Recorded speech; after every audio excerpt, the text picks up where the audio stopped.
Hey everybody, Jason here at the Children's Museum, back in action again to give you a few more insights into some of the science stuff we do here.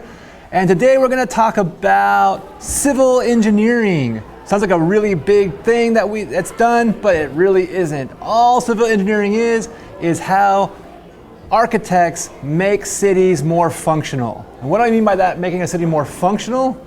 Very simple. If you have a body of water and you want to get from one side of that water to the other, what would you build? You build a bridge, right? If you want to localize your businesses, you put all your big buildings in one spot. That's called a downtown. You need roads to get to that businesses, you build roads. That's what civil engineers do. They also try to figure out in what ways can they make it cost effective, efficient, and the best way to lay out the plan of the city so more people can enjoy what the city has to offer. So civil engineering is very, very important stuff. Now, along with civil engineering, we can also talk about what we call architecture. Architecture is simply the building of buildings or other structures. An architect might make a plan for a bridge, then someone else will go build it. A civil engineer might go see the architect and say, hey, to make this bridge functional, we have to do this, this, and this, okay?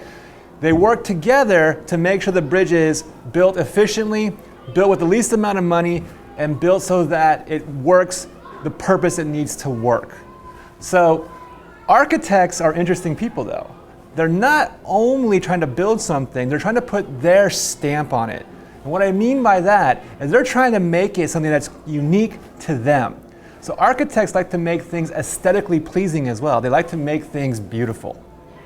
So when you're thinking about civil engineering and you're thinking about architecture, what you really are doing is you're building things that are pleasing to the eye. Now, in some cases, architecture may not be pleasing to your eye, but pleasing to someone else's eye. Just like any work of art, there's going to be controversy and debate over how something is built. But the main goal of an architect is to make something functional. So if you live in a house, the functionality of your house would be, can you get from your living room to your kitchen? Did they build a door? If you have an upstairs, are there staircases built? Is it insulated correctly? Is the roof waterproof? Things like that. So an architect needs to think of all these things as they design the flow of a house, an apartment building, a restaurant, however else things they build, okay? Now, for the purpose of our A-STEAM program, we're gonna mix architecture with another art, the art of writing. So here's what we're gonna want you all to do. You have your journals that you built, that you created your first week of the A-STEAM program. We're gonna have you create a story around the architectural pieces you're going to build. So here's what's gonna happen. The first architectural piece you're gonna build is a maze. You guys know what a maze is, right? It's entering a place that has lots of twists and turns. And if you take the wrong twist or the wrong turn, you end up in a dead end. You have to start over. And what you're trying to do is basically get out of the maze.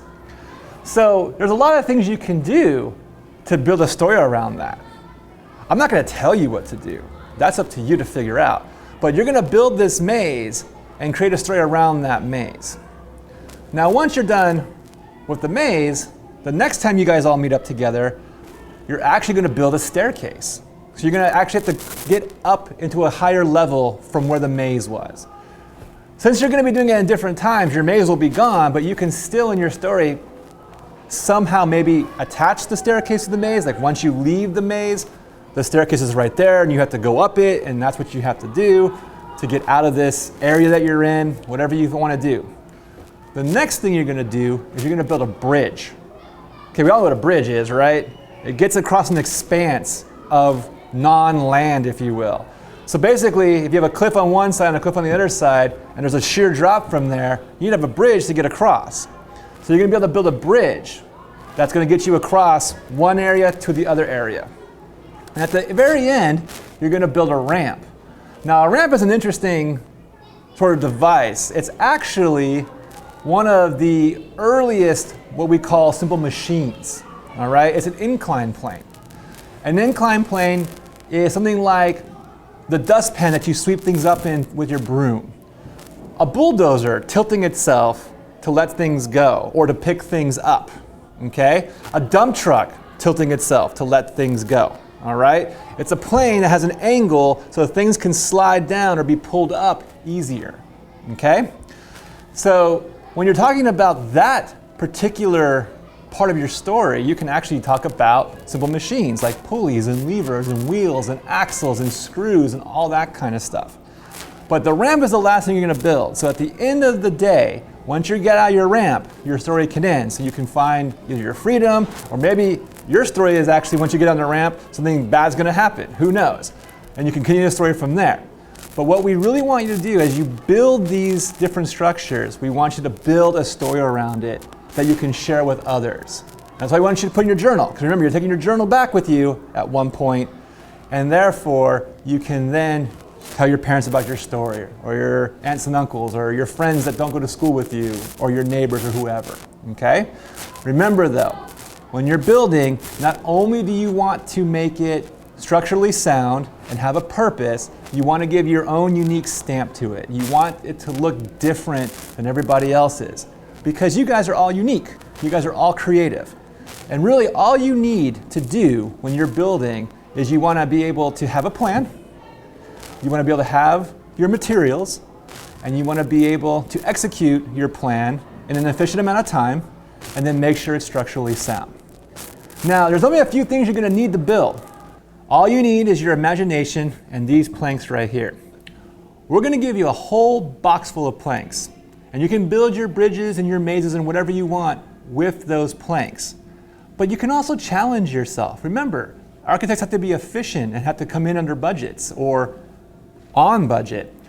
Let's say you use all your planks and you look at it and you think, you know what, maybe we can use half our planks and still get the same result. Try that. The only thing we want you to do during these lessons is, on the bridge making part, we want you to be able to carry or be able to have the bridge hold a 5-pound bag of sand without collapsing the bridge, okay?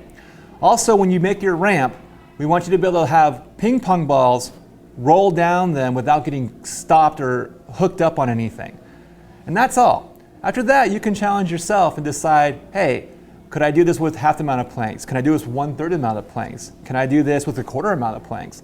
That's what we want you to think about, because always, if you can use less materials, the materials that you don't use could be used for a different project. So again, all you need, your imagination, these planks, a plan, and a way to execute that plan. It's going to be a lot of fun, guys, so we hope you enjoy it. In 1 second, you're going to see me build a bridge so you can see exactly how these planks work. All you need is a little time, imagination, and a plan, and you too can be an architect. Have fun. See you later.